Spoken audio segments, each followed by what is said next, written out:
उत्तराखंड के हरिद्वार के अखंड परमधाम आश्रम में 3 रूसी नागरिकों ने भारतीय रीति रिवाज के साथ शादी मनाई। बताया जा रहा है कि 50 रूसी नागरिकों का दल अपनी आध्यात्मिक यात्रा पर हरिद्वार आया था, लेकिन उन्हें भारतीय संस्कृति और सभ्यता इतनी भा गई कि 50 में से 3 रूसी जोड़ों ने शादी करने का मन बना लिया।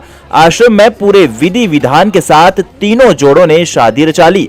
जानकारी मिली है कि रूसी नागरिकों के साथ अन्य नागरिकों ने इस शादी में ढोल नगाड़ों और उत्तराखंडी वाद्य यंत्रों पर जमकर डांस किया।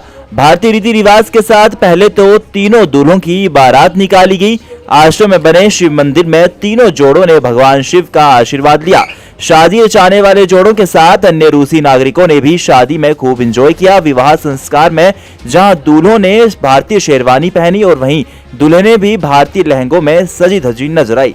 रूसी नागरिकों ने बताया कि पहले भी कई रूसी नागरिकों ने भारतीय परंपरा के अनुसार शादी रचाई थी और कई साल बीत जाने के बाद वो भी एक हंसी खुशी अपना जीवन व्यतीत कर रहे हैं। ज्यादा जानकारी के लिए देखें हमारी ये खास रिपोर्ट। ये लोग जो आज शादी कर रहे हैं, ये महाराज श्री के लिए बरसों से आ रहे हैं इस कैंप में, सेमिनार में। और पहले महाराज श्री राशि आ चुके और मैं इन ग्रुपों की ट्रांसलेटर हूँ। मैं महाराज श्री की ट्रांसलेटर हूँ। तो पहले महाराज श्री रूस में देखा जो लोग शादी कर रहे हैं, तो बोल रहे थे इनको कि आशीर्वाद, हमारे कंट्री में आशीर्वाद दे रहे हैं कि साथ साथ जन्म साथ रहेंगे। तो लोग हंसने लगे, बोल रहे कि ये हमें बधाई दे रहे हैं, ये आशीर्वाद दे रहे हैं। फिर तब ये बताने लगे कि इंडिया में, भारत में लोग साथ जन्म तक साथ में रहते हैं, यानी जो भारतीय तरीके से शादी करेगा वो हमेशा साथ रहेंगे। आज जो शादी है पूरी भारतीय परंपरा के अनुसार हो रही है, तो रक्षा करने के आपके साथ जो लोग हैं कितने खुश हैं, उसे देखकर किस तरह से सेटिस्फाई है? ये बहुत खुश है क्योंकि आजकल आपको पता है कि रूस में लोग शायद तलाक भी करते हैं। इतने ये यानी ये जितने भी इधर लोग हैं, ये स्पिरिचुअल पाथ पे यानी ये मेडिटेशन कर रहे हैं और महाराज श्री के लिए आए हैं। इसलिए ये ऐसी शादी करना चाहते हैं कि जिंदगी भर साथ रहे, खुश रहे, जिसे महाराज श्री ने कहा शिव और पार्वती जैसे। साथ में नहीं रहते तो ये कैसे साथ में रहेंगे? कैसे इन्होंने एक साथ रहने का भूल है?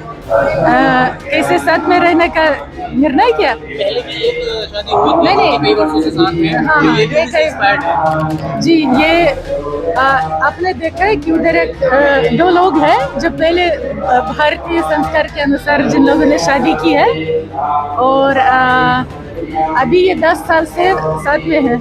बहुत खुशी से जिंदगी बिता रहे और उन लोगों ने प्रेरित किया कि आप लोग भी शादी करो भारतीय संस्कार। असल में भारत की वैदिक परंपरा ही एक ऐसी सुंदर व्यवस्था है हमारे ऋषियों के, जहाँ जियो तो जीवन सुखमय हो जाता है।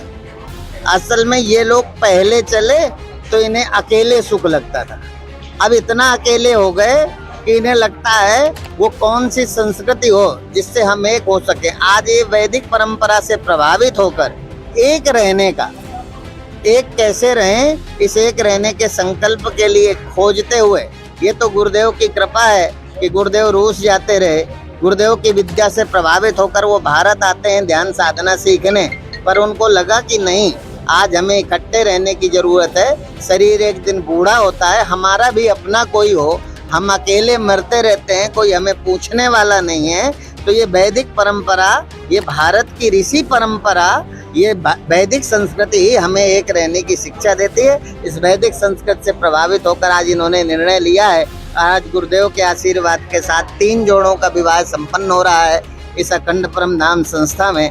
आप परिचित हैं, गुरुदेव राम मंदिर के ट्रस्टी भी हैं और गुरुदेव के नाम से 40,000 गुरुदेव के 40,000 से अधिक दीक्षित शिष्य रूस में हैं और 22 से अधिक सेंटर गुरुदेव के नाम से वहाँ योग के संचालित होते हैं। तो ये हम सबके लिए गौरव की बात है। जी गुरु, जो रशियन सनातन का मतलब नहीं समझते, वो सनातन के साथ जुड़कर एक नई वैवाहिक जीवन शुरू कर रहे हैं। हाँ, आपको क्या लग रहा है कि कितना लंबा ये इनका वैवाहिक जीवन? हमने पिछला कराया, ये लोग ये कमिटमेंट में ईमानदार बहुत है।